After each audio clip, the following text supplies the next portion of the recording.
والسلام على من لا نبي بعده أما بعد فأعوذ بالله من الشيطان الرجيم بسم الله الرحمن الرحيم وقرن في بيوتكن ولا تبرجن تبرج الجاهلية الأولى وأقمنا الصلاة وآتينا الزكاة وأطيعنا الله ورسوله انما يريد الله ليذهب عنكم الرجس اهل البيت ويطهركم تطهيرا واذكرن ما يتلى في بيوتكن من آيات الله والحكمة ان الله كان لطيفا خبيرا صدق اللہ مولانا العظیم۔ محترمہ دینی ماں اور بہنوں، ایک بہت اہم مذاکرہ اپنے گھروں کے اندر ہونے والے اعمال کے بارے میں کرنا ہے، کیونکہ یہاں سے جانے کے بعد ہمیں 4 اعمال انفرادی ہے، 4 اعمال اجتماعی ہے، ان کی پوری پابندی کرنی ہے، اور 4 اعمال انفرادی ہے، اس میں سے ایک عمل گھروں کے اعمال ہے کہ جب تک میرے اور تمہارے گھروں میں 24 گھنٹے کے اعمال کا ماحول نہیں بنے گا، ہمارے گھروں میں دین کا باقی رہنا مشکل ہے۔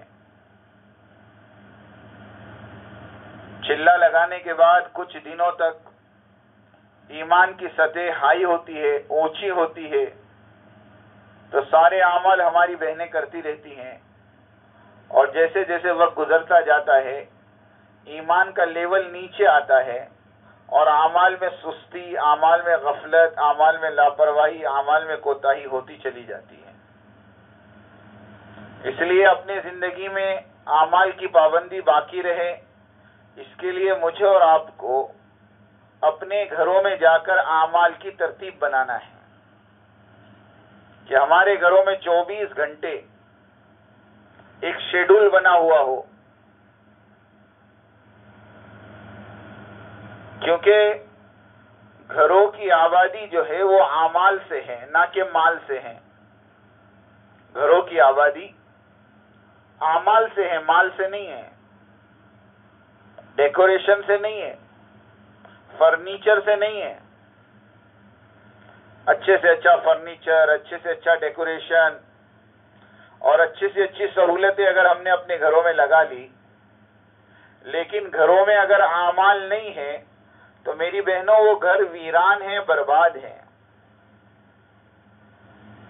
کیونکہ آسمان والوں کے لیے تو وہ گھر چمکتے ہیں جن گھروں میں اللہ کا ذکر ہوتا ہے، جن گھروں میں قرآن کے حلقے لگتے ہیں، جن گھروں میں تعلیم کے حلقے لگتے ہیں، جن گھروں میں عبادت، ذکر اور تلاوت کی جاتی ہے۔ حدیث میں آتا ہے کہ ایسے مکانات اللہ کے آسمان والوں کے یہاں چمکتے ہیں جیسے زمین والوں کے لیے ستارے چمکتے ہیں۔ تو کیا ہم نہیں چاہتی کہ ہمارے مکانات بھی آسمان والوں کے لیے چمکنے لگ جائیں؟ اس کے لیے میری بہنوں اپنے گھروں میں اعمال کی فضا بناؤ۔ سب سے پہلی چیز نماز ہے۔ 5 وقت کی نماز اطمینان کے ساتھ، دھیان کے ساتھ اور اہتمام کے ساتھ پڑھنے کی عادت ڈالو۔ میں نے 3 باتیں فرمائی، ایک دھیان، ایک اطمینان اور ایک اہتمام۔ یہ تینوں چیزیں ہماری نمازوں میں ہونی چاہیے۔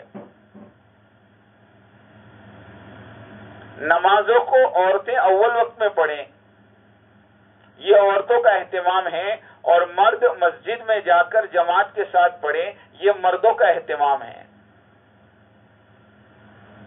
عورتوں کا اہتمام اول وقت میں نماز پڑھیں۔ بعض عورتوں کے ذہنوں میں یہ ہوتا ہے کہ ابھی تک اذان نہیں ہوئی، نماز کیسے پڑھیں؟ تو میری بہن، اذان تو مصلیوں کو مسجد میں بلانے کے لیے ہے، اذان تو مسلمانوں کو مسجد میں بلانے کے لیے مشروع ہوئی ہے۔ آپ کی نماز سے اذان کا کوئی لینا دینا نہیں ہے، کیونکہ بہت سارے گھروں میں ہم نے دیکھا عورتیں مصلی پہ بیٹھی رہتی ہیں، جب تک اذان نہیں ہوتی نماز نہیں پڑھتی۔ نماز کے وقت کا تعلق اذان سے نہیں ہے، نماز کے وقت کا تعلق تو تقویم سے ہے۔ کہ ہمارے گھروں میں پورے سال کی تقویم ہو. 5 جولائی کو فجر کی نماز کتنے بجے ہوتا ہے وقت، ظہر کی نماز کا وقت کتنے بجے ہوتا ہے، عصر کا وقت کتنے بجے ہوتا ہے، اس وقت پر ہم نماز کو پڑھنے کا اہتمام کریں. جیسے مثال دیتا ہوں آپ کو، فجر کی نماز کا وقت 4:34 پر شروع ہو جاتا ہے اور میری مسجد میں اذان 5 بجے ہوتی ہے. اب اگر کوئی بہن 5 بجے سے پہلے نماز پڑھنا چاہے تو پڑھ سکتی ہے، اس کو اذان تک انتظار نہیں کرنا چاہیے. بلکہ حدیث میں لکھا ہے کہ عورتوں کو چاہیے اندھیرے میں نماز پڑھیں. فجر کی نماز عورتوں کو چاہیے کہ اندھیرے میں پڑھے اور مردوں کو چاہیے کہ اجالے میں پڑھیں. تو ایک تو نمازوں کے اوقات کو معلوم کرنے کا اہتمام رکھیں اور ان وقتوں پہ نمازوں کو اہتمام سے پڑھیں، دھیان اور اطمینان کے ساتھ پڑھیں، رکوع اور سجدے کو لمبا کریں، قومیں اور جلسے میں اطمینان سے کھڑے رہیں، اطمینان سے بیٹھیں، اور نماز پوری ہونے کے بعد جو مسنون اذکار ہے نمازوں کے بعد کے، اس کو مصلی پر بیٹھ کر پورا کریں.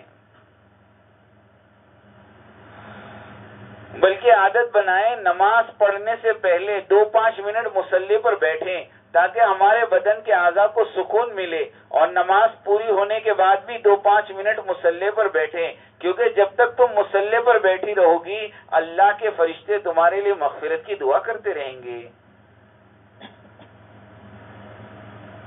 پورے دھیان کے ساتھ، پورے اطمینان کے ساتھ اور پورے اہتمام کے ساتھ نمازوں کو اپنے وقت پر پڑھنے کی عادت ڈالیں. نماز کو ٹال کر پڑھنا، سستی کے ساتھ پڑھنا، یہ تو میری بہنوں قبر کے عذاب کا سبب ہے. کہ وہ حدیث آپ نے پڑھی ہوگی کہ جو نماز کا اہتمام کرتا ہے اس کو 5 طریقے سے انعام ملتا ہے. اسی حدیث میں آگے لکھا ہے کہ جو شخص نماز میں سستی کرتا ہے اس کو 15 طریقے سے عذاب ہوتا ہے. اس میں ایک عذاب یہ بھی ہے کہ اس کی قبر میں آگ جلا دی جاتی ہے. کہ ایک عورت کا انتقال ہوا، اس کو جب قبر میں دفن کیا گیا تو بھول سے تھیلی گر گئی قبر میں. بعد میں یاد آیا تو قبر کو کھول کر نکالنے کا ارادہ کیا کہ قبر کھول کر وہ تھیلی نکال لیں. تو جس کا انتقال ہوا تھا اس کا بھائی گیا اور اس نے قبر کو کھولا تو پوری قبر آگ کے شعلوں سے بھر رہی تھی. دوڑا ہوا ماں کے پاس آیا اور کہا اماں بہن کی قبر میں آگ جل رہی ہے، کیا وجہ ہے؟ تو ماں نے کہا کہ بیٹا تمہاری بہن نماز میں سستی کرتی تھی. تمہاری بہن نماز میں سستی کرتی تھی. تو سستی سے نہیں چستی سے نماز پڑھیں اور خوب نماز کا اہتمام کریں، اطمینان کے ساتھ اور دھیان کے ساتھ وقت پہ نماز پڑھیں اور کوشش کریں اندر کے کمرے میں نماز پڑھیں. ہاں جیسے ابھی ہم یہاں بیٹھے ہیں، یہ آگے کے روم میں نماز ہو جائے گی، لیکن اگر آپ نے نماز پڑھی، پردہ اڑ گیا، ہوا چل گئی، کوئی محرم نامحرم سامنے سے آ گئے تو بے پردگی ہو جائے گی. اس لیے کوشش کریں اندر کے روم میں نماز پڑھیں.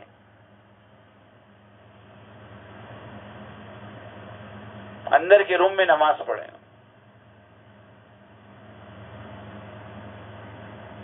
کہ حضرت رابعہ بصریہ رحمت اللہ علیہا اپنے گھر کی چھت پر بیٹھ کر عبادت کرتی، اور جب گھر کی چھت پر بیٹھتی تو برقع پہن کر بیٹھتی، اپنے آپ کو چادر میں لپیٹ کر بیٹھتی. کسی نے پوچھا کہ چھت پر چادر لپیٹنے کا کیا کام؟ تو کہا دوسری بھی بڑی عمارتیں ہیں، ہو سکتا ہے کسی مکان سے کوئی غیر محرم جھانک لیں کہ عبادت میں بھی پڑھتا ہے. تو ایک تو اپنے گھروں میں نمازوں کا اہتمام کریں، اور دوسری چیز میری بہنوں جو ہمیں اپنے گھروں میں کرنی ہے وہ گھروں میں صبح شام کی تسبیحات.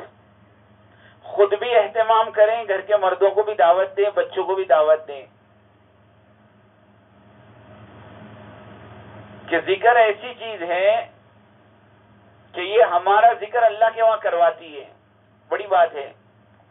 فاذکرونی اذکرکم، تم مجھے یاد کرو میں تمہیں یاد کروں گا. کہ اللہ کا ذکر تو اللہ کا شکر ہے.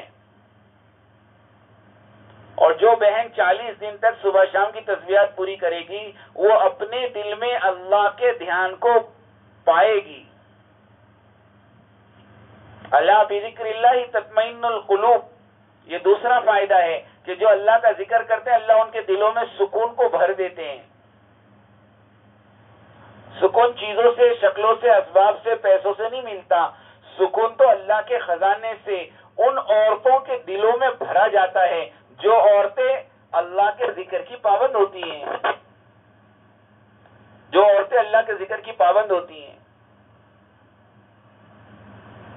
اس لیے تسبیحات کسی حال میں مت چھوڑو. اگر فجر کے بعد بچوں کو تیار کرنا ہے، اسکول بھیجنا ہے، مدرسہ بھیجنا ہے، کوشش کرو فجر سے پہلے تسبیح پوری کر لو. عصر کی نماز کے بعد کچن کا تقاضا ہے تو عشاء کے بعد اپنی تسبیحات پوری کر لو. بلکہ ہمارے امین بھائی سانتا کروز والے وہ تو ایک عجیب بات فرما رہے تھے کہ دعوت کے کام کرنے والے مرد اور عورت یہ اپنے گھروں میں مشورہ کر کے دونوں وقت کا کھانا ایک وقت میں بنانے کی عادت ڈالیں. اس سے بہت فائدہ ہوگا. کیونکہ اکثر ہم دیکھتے ہیں عصر سے لے کر عشاء تک کا وقت عورتوں کا کچن میں لگتا ہے اور صبح 10 بجے سے لے کر 12:30 بجے تک کچن میں لگتا ہے. روزانہ ماشاءاللہ 5 گھنٹے کچن میں گزارنے کی عادت ہے. اگر تھوڑا سا آپس میں مشورہ کر کے انڈرسٹینڈنگ کر لیں کہ بھئی ہم دونوں ٹائم کا کھانا صبح میں بنا لیں، سالن دونوں وقت کا بن جائے، دال وغیرہ بن رہی ہے دونوں وقت کی بن جائے، شام کو یا تو روٹی ہو جائے یا باہر سے پاؤ لے لیں، جیسی سہولت ہو، تو وہ شام کا وقت جو آپ کا کچن میں لگتا ہے وہ شام کا وقت آپ کا مصلی میں لگے گا. وہ جو مغرب کے بعد کا وقت آپ کا کچن میں لگتا ہے وہ مغرب کے بعد کا وقت تم اپنے بچوں کو لے کر تعلیم کر سکو گی. یہ فائدے ہیں، یہ بینیفٹ ہے.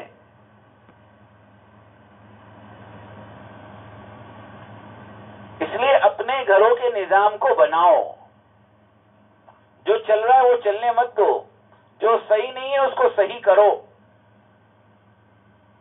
ورنہ مرد جو ہے نا وہ بیچارے کمانے میں لگ گئے اور عورتیں پکانے میں لگ گئی. مردوں کو نئے نئے طریقے چاہیے کمانے کے اور عورتوں کو نئی نئی ریسیپی چاہیے پکانے کے لیے. وہ یوٹیوب پہ سرچ کر کر کے نئے نئے جو ہے ڈش تیار کریں اور اس میں کمال پیدا کرنے کو فخر سمجھے. کہ یہ نہیں ہونا چاہیے ہمارے گھروں میں. ہم تو دنیا میں آئے ہیں اللہ کے دین کی ذمہ داری لے کر. حضرت فرما رہے تھے میں قسم کھا کے کہتا ہوں اس امت کا ہر مرد ذمہ دار ہے اور اس امت کی ہر عورت ذمہ دار ہے. اس کے لیے صبح شام کی تسبیحات پابندی کے ساتھ پوری کرے. عصر بعد نہیں کر سکتی ہو عشاء کے بعد کر لیں. رات کو سونے سے پہلے اپنی تسبیحات کو پوری کر لیں. اس میں سستی نہ کریں. نماز میں بھی سستی نہ ہو، ذکر میں بھی سستی نہ ہو. ابھی کسی نے مجھے ایک مضمون بھیجا، وہ مضمون میں آپ کو سناؤں، بہت اچھا مضمون ہے کہ ایک شوہر نے عشاء کی نماز کے وقت اپنی بیوی سے کہا کہ بیگم نماز پڑھ لو. اس نے کہا کہ آج میں بہت تھکی ہوئی ہوں، آج میں نماز نہیں پڑھ سکتی، کل سے پڑھ لوں گی. شوہر نے کچھ نہیں بولا، خود اپنی نماز ادا کر لی، تلاوت پوری کی اور اس کے بعد لیٹ گیا. اور صبح فجر سے پہلے اٹھ گیا اور فجر کی نماز پڑھ کر کسی تقاضے پہ چلا گیا، دنیا کے تقاضے پر. اب بیوی کی آنکھ کھلی تو شوہر نہیں تھے. فون کیا تو فون نہیں لگ رہا، پھر فون کیا تو گھنٹی بجی، فون کوئی ریسیو نہیں کر رہا. اب وہ بیچاری ظہر تک پریشان ہے کہ اتنی جلدی چلے گئے، کہاں گئے پتہ نہیں ہے، فون اٹھا کے جواب بھی نہیں دے رہے، میں کتنی پریشان ہوں. ظہر کے وقت میں شوہر نے فون اٹھایا اور کہا کہ میں ایک تقاضے پر باہر آیا ہوں، میں رات تک پہنچ جاؤں گا. تو بیوی غصے ہو گئی. ایک تو صبح میں تم بغیر بتائے چلے گئے اور فون بھی نہیں اٹھا رہے ہو اور جواب بھی نہیں دے رہے ہو، میں کتنی پریشان تھی. تم کو ذرا بھی میرا خیال نہیں ہے. تو اس شوہر نے مسکراتے ہوئے کہا کہ بیگم کل رات کو اللہ کی کال آئی تھی، حی علی الصلاۃ اور حی علی الفلاح، تو آپ نے اس کال کو ریسیو نہیں کیا، اس لیے میں نے صبح سے اب تک آپ کے کال کو ریسیو نہیں کیا. کہ جیسے میرے کال کے ریسیو نہ کرنے پر تم ناراض ہو رہی ہو، تو تم اللہ کے کال کو ریسیو نہیں کرتی ہو تو اللہ بھی تم سے ناراض ہو جاتے ہیں. ہاں، بڑا دل کو لگنے والی بات ہے. اس لیے تسبیحات کا اہتمام کریں. اور تیسری چیز میری بہنوں، اپنے گھروں میں تلاوت کا معمول بناویں. جب سے موبائل آیا ہے نا، تلاوت ختم ہو گئی ہے. سچی کہتا ہوں، جب سے موبائل آیا ہے ہم سب کے گھروں کا یہ حال ہے. ہم کوئی جدا نہیں، ہم بھی آپ کے ساتھ ہیں. قرآن کی تلاوت کی عادت چھوٹ گئی گھروں سے. اور بعض عورتیں مخصوص معمولات کو تلاوت سمجھتی ہیں کہ بعضوں کی عادت ہے صبح اٹھتے ہی یاسین پڑھنا ہے، مغربہ سورہ تبارک الذی پڑھنا ہے، رات کو سونے سے پہلے سورہ واقعہ پڑھنا ہے. بہت اچھی بات ہے، پڑھنا چاہیے. جو سورہ یاسین پڑھتا ہے اللہ دن بھر کے کام بنا دیتے ہیں. جو تبارک الذی پڑھتا ہے اللہ اس کی قبر میں روشنی کر دیں گے. اور جو رات کو سونے سے پہلے سورہ واقعہ پڑھ لے اس کے گھر میں کبھی فاقہ نہیں آئے گا. لیکن میری بہنوں یہ معمولات ہے، تلاوت نہیں ہے. تلاوت تو باقاعدہ قرآن کے اندر نشان لگا کر روزانہ کم سے کم ایک پارا نہ ہو تو آدھا پارا نہ ہو تو 5 رکوع تو کم سے کم پڑھیں.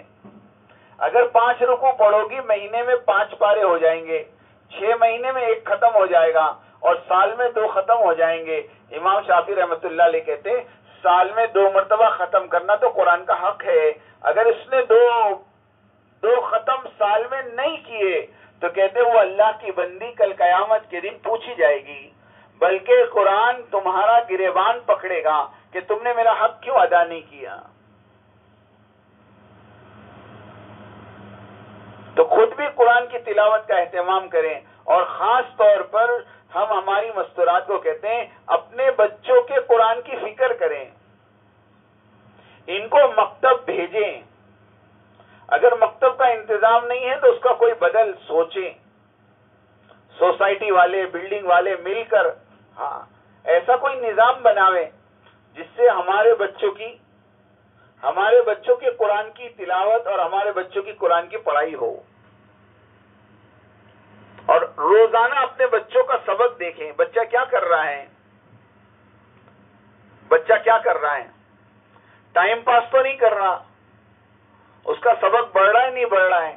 اگر کوئی کمی دیکھے تو اپنے محرموں سے کہہ کر اس کے استاد سے بات کر کے اس کی کمی معلوم کریں.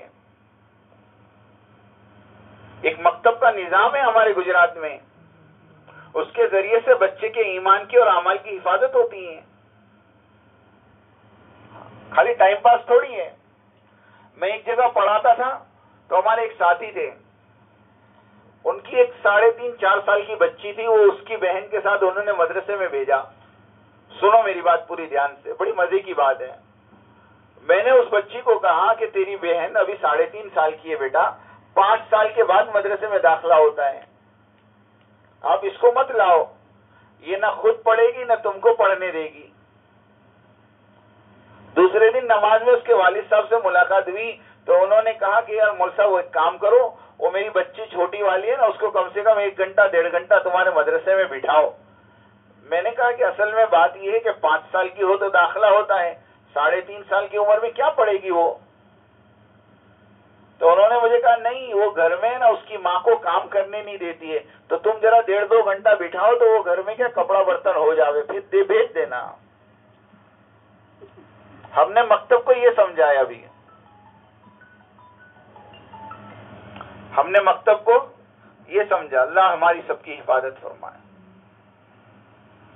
اس کے لیے اپنے بچوں کے قرآن کی فکر کریں. اپنے بچوں کے قرآن کی فکر کریں.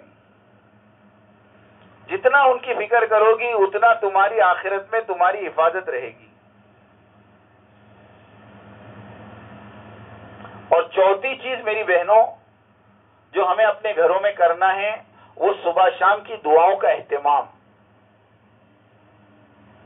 جو اللہ کے نبی نے ہمیں مسنون دعا بتائی ہے ان کو پڑھنے کی عادت ڈالو.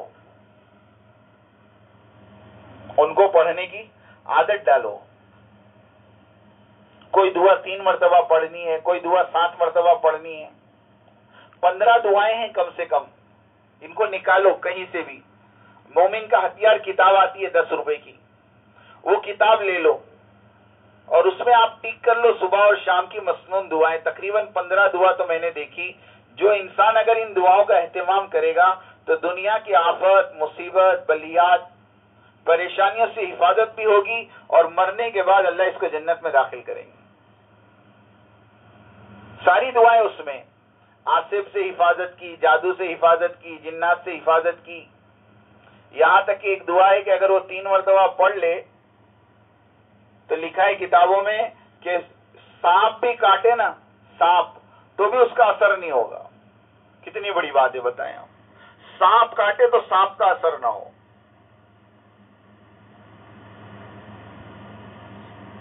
ایسی ایک دعا ہے اگر وہ صبح میں آپ پڑھ لو گی تو آپ کو کوئی ناگہانی آفت مغرب تک چھونے کی بھی نہیں. حضرت ابو درداء رضی اللہ تعالیٰ عنہ بیٹھے ہیں اور ایک آدمی نے آ کر کہا کہ حضرت آپ کا مکان جل گیا. انہوں نے کہا نہیں جلا. دوسرے نے آ کے کہا حضرت آپ کا مکان جل گیا, تو کہا نہیں جلا. تیسرے نے آ کر کہا کہ حضرت آپ کا مکان جل گیا, کہا نہیں جلا. چوتھے نے آ کر کہا حضرت آگ تو بڑی زور کی لگی تھی لیکن آپ کے مکان پر پہنچنے سے پہلے بجھ گئی. انہوں نے کہا میں تب تو کہہ رہا ہوں میرا گھر نہیں جل سکتا. پہلے 3 جنہوں نے اپنی آنکھوں سے دیکھا تھا کہ آگ بڑی تیز لگی تھی, انہوں نے کہا حضرت ہم تو آنکھ سے دیکھ کر آئے اور آپ یہاں بیٹھ کر کہہ رہے میرا گھر نہیں جلا. تو حضرت ابو درداء رضی اللہ تعالیٰ نے فرمایا تمہارے جیسی 6 نہیں 6000 آنکھیں دیکھ کر آتی اور مجھے کہتی کہ تمہارا مکان جل گیا تو بھی میں بات کو نہیں ایکسپٹ کرتا, نہیں قبول کرتا. کیوں کہ میں نے میرے حبیب سے سنا ہے جو گھر سے نکلتے وقت یہ دعا پڑھ لیں, اللہم انت ربی لا الہ الا انت علیک توکلت وانت رب العرش العظیم ما شاء اللہ كان وما لم يشاء لم يكن ولا حول ولا قوة إلا بالله العلي العظيم أعلم أن الله على كل شيء قدير وأن الله قد أحاط بكل شيء علما اللهم إني أعوذ بك من شر نفسي ومن شر كل دابة أنت آخذ بناصيتها إن ربي على صراط مستقيم. کا جو صبح کے وقت یہ دعا پڑھ لے شام ہونے تک کوئی آفت اس کو نہیں چھو سکتی. اور جب میں صبح گھر سے نکلا تو یہ دعا پڑھ کر نکلا, خدا پاک کی قسم دنیا کی کوئی طاقت میرے گھر کو نہیں جلا سکتی. ایسی دعاؤں پہ یقین, ایسی مضبوط دعائیں اللہ کے نبی نے ہم کو دی ہیں. لیکن آج میری دین ایمان بہنوں شیخ کے بتائے ہوئے وظیفے پہ تو یقین ہے اور پیر صاحب کے بتائے ہوئے وظیفے پہ تو یقین ہے کہ اگر پیر صاحب یوں کہیں عشاء کے بعد یہ عمل ہے اس کو اگر 21 مرتبہ کرو گے اللہ تمہارے گھروں میں روزی کے دروازے کھول دیں گے. کہتے یہ مرد اور عورت اس عمل کو اتنا اہتمام سے کریں گے جس کی کوئی حد نہیں. لیکن اللہ کے نبی نے ایک چھوٹی سی دعا بتائی, ماشاء اللہ کان وما لم یشاء لم یکن ولا حول ولا قوت الا باللہ اعلم ان اللہ علی کل شیء قدیر. یہ دعا جو صبح اور شام پڑھ لے گا اللہ اس کی روزیوں میں برکت دے دے گی. تو یہ 4 چیزیں ہمیں اپنے گھروں میں کرنی ہیں. کون سی 4 چیزیں بتائی میں نے؟